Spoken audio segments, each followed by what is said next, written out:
Africa Content TV.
To the president, Bala Tinubu, and now what we do, obìnrin, ọkùnrin, àwọn gbajúgbajà, wọ́n bí ó àwọn aṣíwájú òní jàǹdàǹdà, ọlọ́ ọlọ́wà ó àfúnṣe,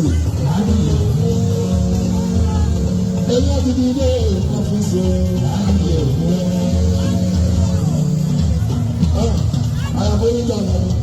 Àbò ìgbà wá sílá tó bá jẹ́ pé òkú bá ẹgbẹ́ Nàìjíríà náà ló bèrè nínú ìgbé. Àwọn tó ti kọ́ ọjà ẹ̀rọ ọláwọ̀ tó tó ní nǹkan rẹ̀.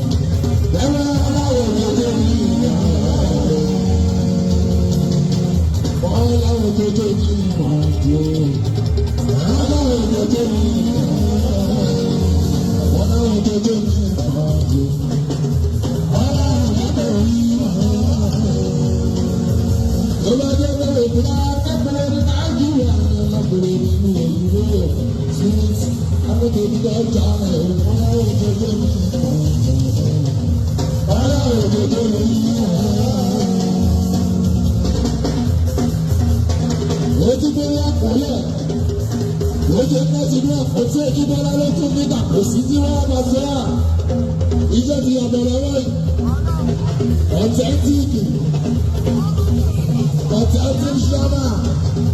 Ìjọba tuntun múlẹ̀ lábàdàgbà làwọn wọn kó lọ.